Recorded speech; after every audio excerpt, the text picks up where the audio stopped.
Good day everyone. Today we will discuss about the simple interest.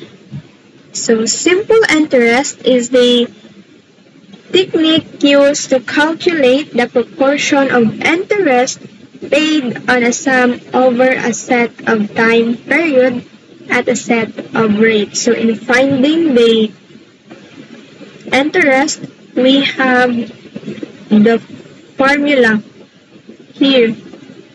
I equals PRP. The P here is what we call the principal, or it is the amount borrowed, or the original amount borrowed. Then R is the rate, or the percentage. Then time, or the T here represent the time or the deadline being lended. And then the I here is the interest. So this is now the formula in finding the interest. So we already know the formula in finding the interest. So the question is, what if when the principal is missing? How we will solve this? So in finding the principal, we have also the formula in finding the principal. The formula is finding the principal. So in finding the principal, the formula we used is P equals I over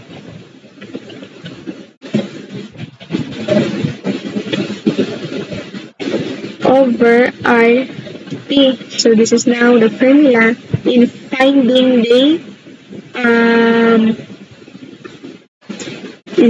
the principal. So here, this is the formula in finding the principal. Now in finding the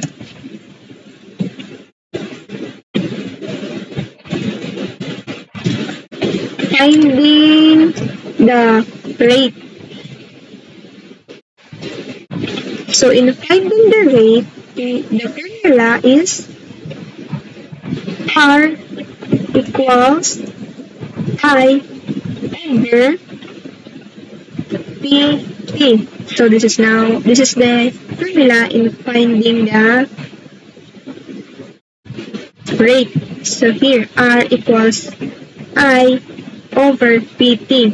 Then now let's proceed in finding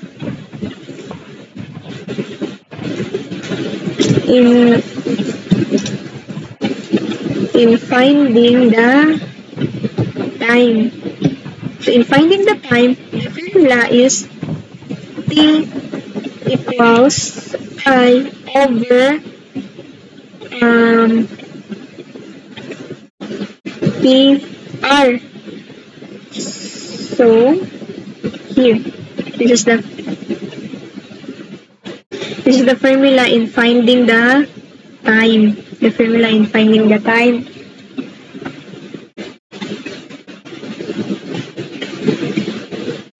So now we already know how to calculate the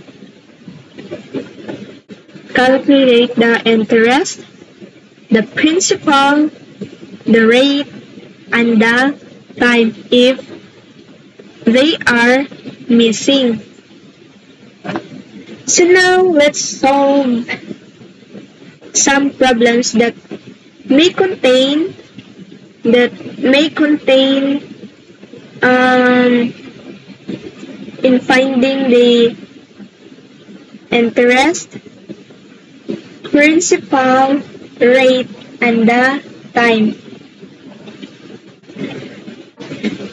To check if we understand the simple interest. So let's proceed.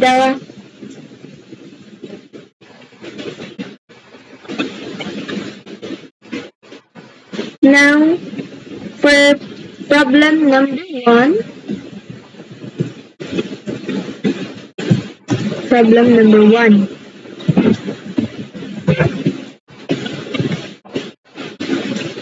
And problem number one is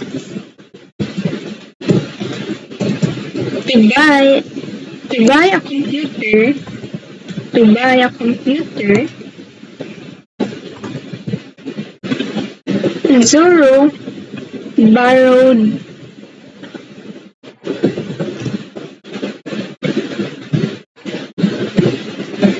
borrowed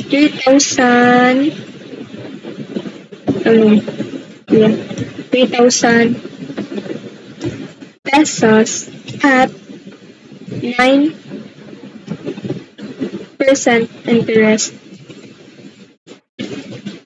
interest for 4 years. How much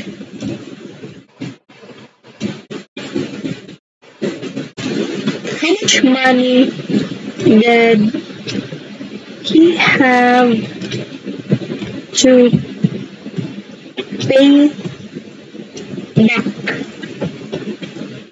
So from this question, we need to find the interest here. We need to find the interest.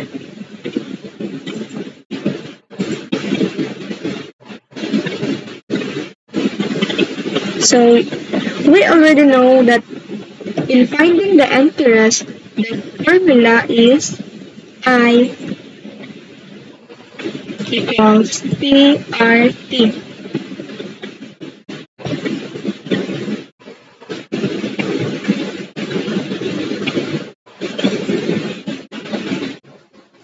So in finding the interest, this is the formula. I equals PRT. The principal here is this, 3,000. This is the principal or the amount borrowed. Then the R or the rate is 9%. Then the time is 4 years. Now, let's solve. So the principal is 3,000. 3,000 times the rate is 0.09. Then the time is 4 or it is 4 years.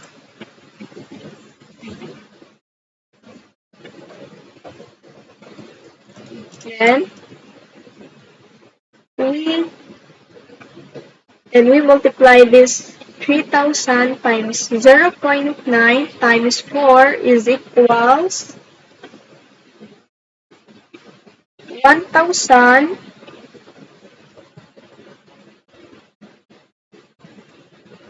is equals to 1,080 pesos. This is the so the interest is 1,080 pesos. If we find the total amount, we add the interest and the principal. So if we add these two, our total amount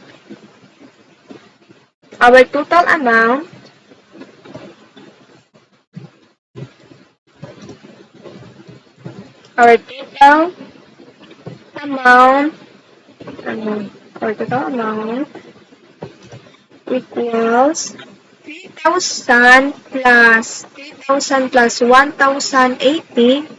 We have 4,080 pesos. So this is now our total amount. So therefore,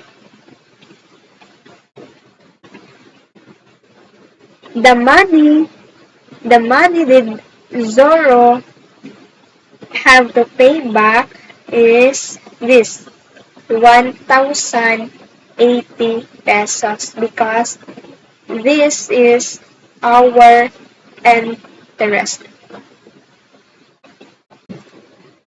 Now, let's proceed problem number 2.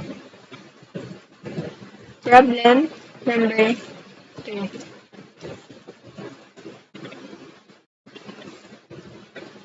Nami earned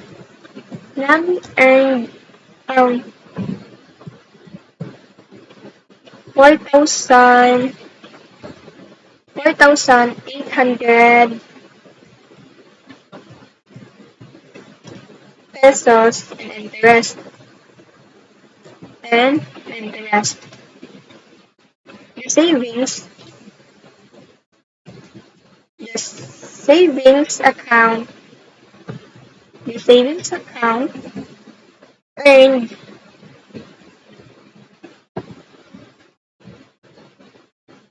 3% interest rate. Interest rate. And she left the money in the account for 8 years. What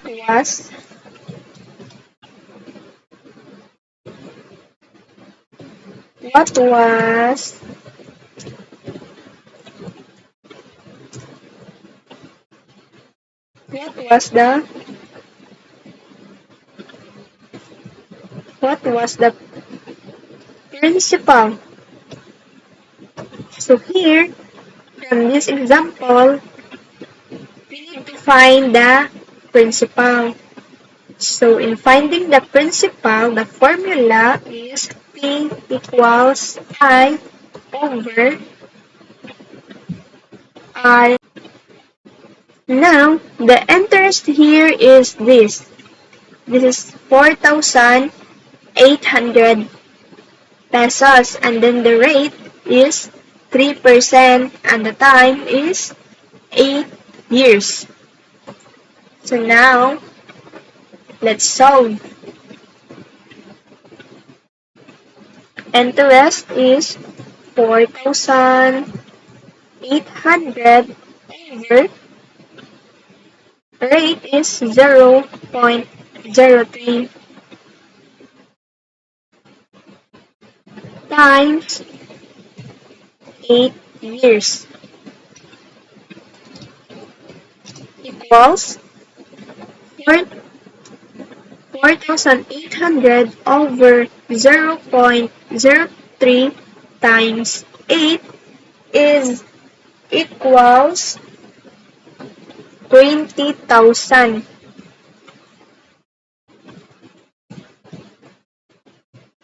Equals 20,000 pesos.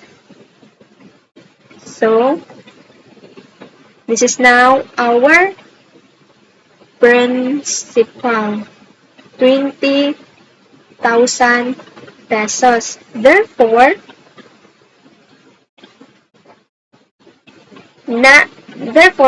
the principal of Nami's money is this, 20,000 pesos. Let's proceed Problem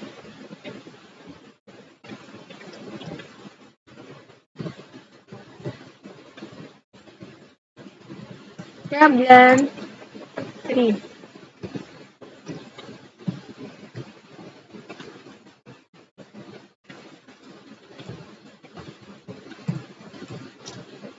Lofi invested Lofi invested 1,000 pesos at a simple interest rate of 8%. For how must he invest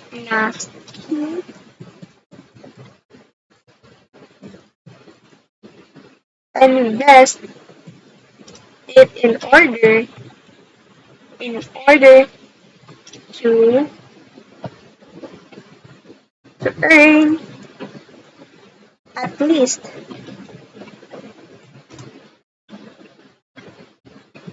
at least 100 pesos in interest. So in this problem, we need to find the time being earned. So in finding the time, the formula is T equals I over PR equals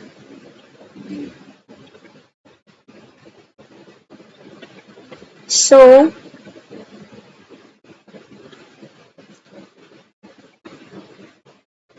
here the interest is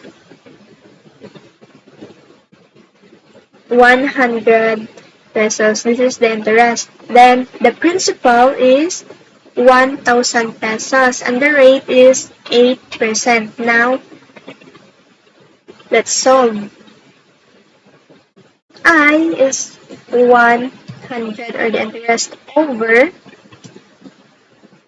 1,000 times 0.08.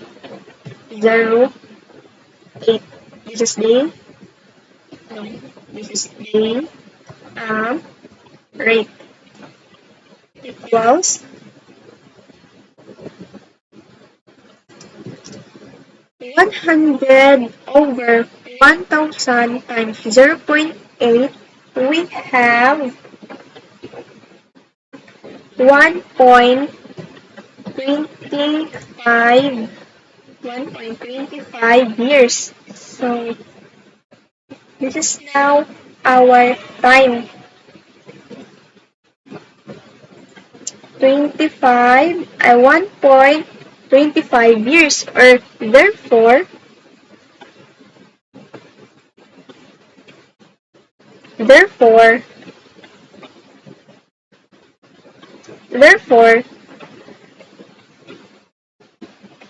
Luffy must invest in 1.25 years or 1 year and 3 months.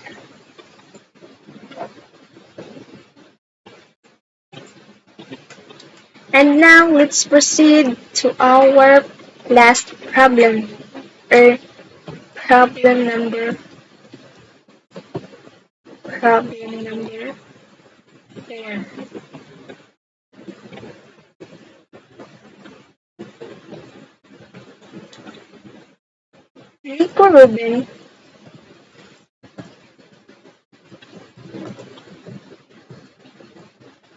Nico Rubin deposits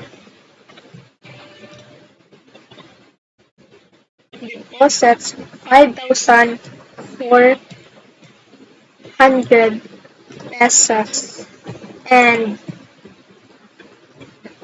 have received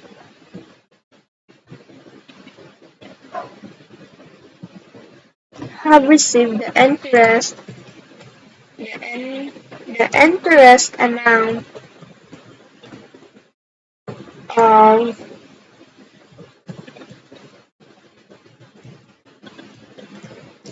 600 after 2 years.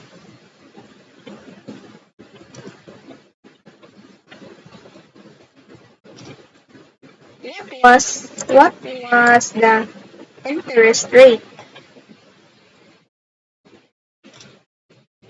What was the interest rate? So, in this problem, we need to find the rate. So, in finding the rate, we have the formula R equals I over PT.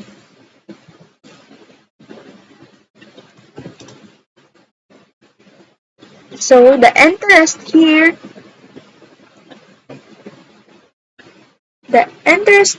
is the 600 pesos and the principal is 5,400 and the time is 2 years. So now, let's solve. 600 over the principal is 5,400 times 2 years. So equals 0.0555.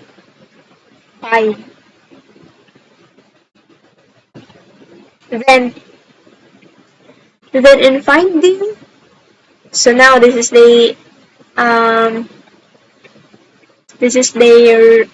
rate. So in finding the rate, we need to multiply, or in finding the percentage, we need to multiply this into 100. If we multiply this into 100, it will turn into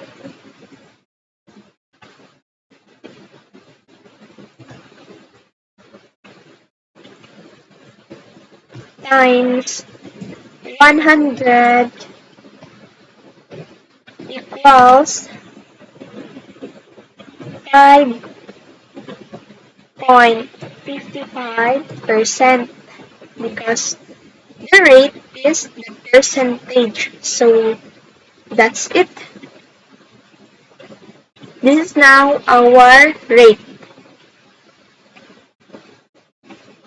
5.55%. So therefore, Nico Ruben, or the interest rate of Nico Ruben's money is 5.55%.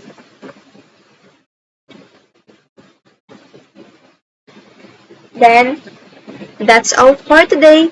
Thank you and God bless.